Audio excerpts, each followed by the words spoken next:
All right, and here are some of the stories we had this week, starting in Thailand, where 2 bombs exploded at a luxury shopping mall in Bangkok. Here's Angelo Cervantes.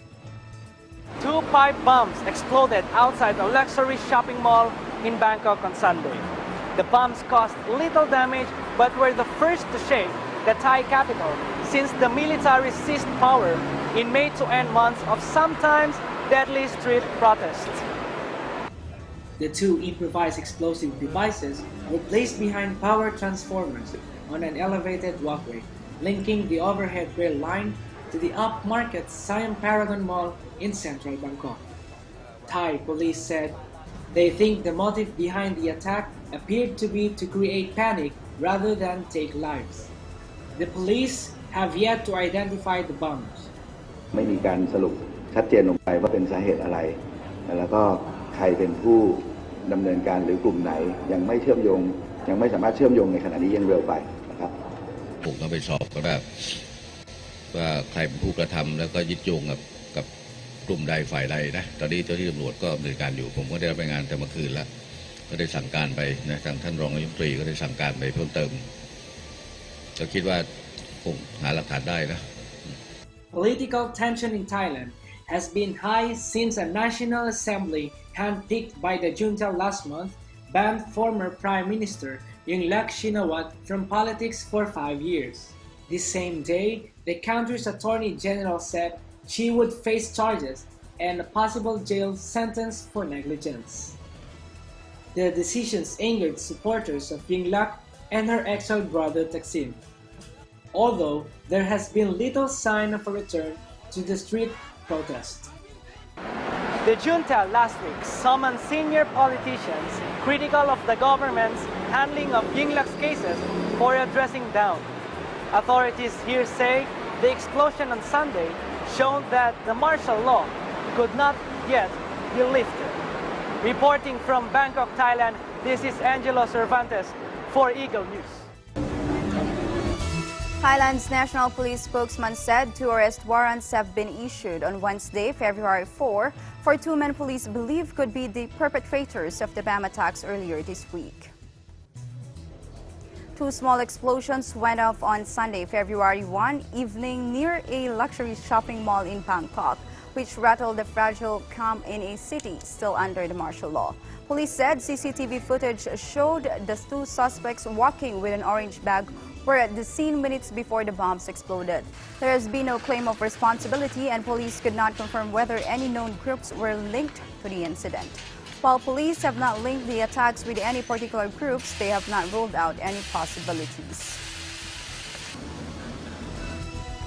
Family members of those on board the missing Malaysian Airlines flight MH370 still believe that there's no proof the flight's disappearance was down to an accident. Malaysia declared the disappearance an accident, clearing the way for the airline to pay compensation to its victims and their relatives. Here's Roxette Rubio reporting from Malaysia. Nearly 1 year after it disappeared, government officials officially announced that all passengers and crew on board Malaysia Air Flight 370 are presumed dead. In that same breath, they called the loss of the plane an accident. You know the story. The jumbo jet with 239 on board vanished last 8 of March 2014, possibly somewhere over the Indian Ocean en route from Kuala Lumpur to Beijing, and they are still searching for it. Officials stressed that the search for the Boeing 777 is not over, and despite the announcement that it is being ruled as an accident, some victims' relatives are not giving up hope that their loved ones could still be found. What does this mean for all these families who are still grieving? To hear that this has officially been ruled an accident when nothing has been found. Legally, it benefits the families because under the law, the families have 2 years from the day that the airplane was due back to bring any claim against the Malaysia Airlines. That's on the Montreal Convention. But many of the families believe that it's not at the bottom of the ocean. It may have landed somewhere on land and that their loved ones could still be alive. So the distraught relatives of passengers on missing Malaysia Airlines flight MH370 are calling for Malaysia to withdraw its declaration that all on board had died in an accident. They still have provided absolutely no proof or substantiation to their declaration. There still is absolutely no verification of what they've done to come up with this decision. Just a few months ago, they were saying that they believed the flight was under the control of a hijacker. So how is it all of a sudden now an accident? Yes, there are a lot of families who need that compensation in order to live. We don't just live on love and sunshine, okay? We need the money in order to move on with their life. But moving on with our life doesn't mean we forget our loved ones. Legal aspects, maybe, okay? But it's not 100% closure at all. Really, it is the first time this ever happened. Usually, almost always, you have the wreckage. As AirAsia found it, you may go a few days without finding the wreckage, but you do find the wreckage. It can be 100% accuracy declared an accident. So, the search in the Indian Ocean is still going on, and Malaysia is conducting a criminal investigation. This is Roxette Rubio reporting from ASEAN Bureau.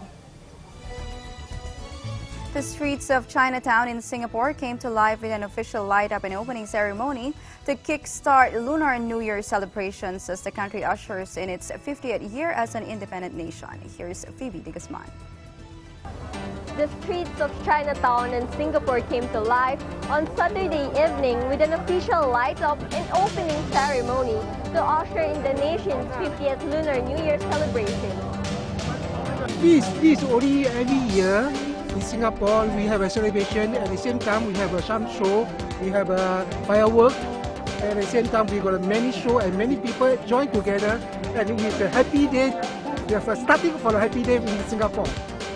The Lunar New Year, also known as Chinese New Year and Watching or Spring Festival, has become a major highlight in Singapore's cultural calendar.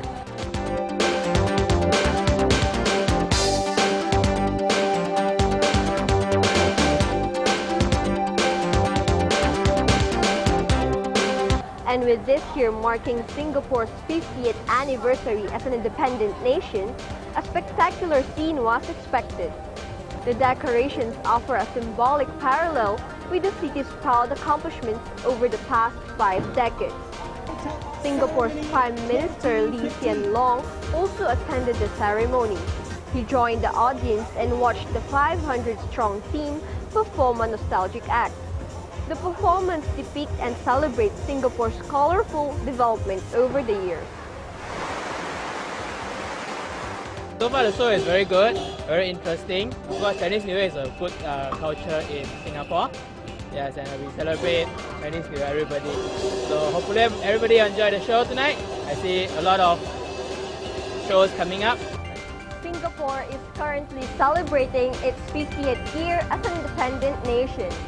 Xin Yan Kuala reporting from ASEAN Bureau. This is Phoebe de Guzman for Eagle News.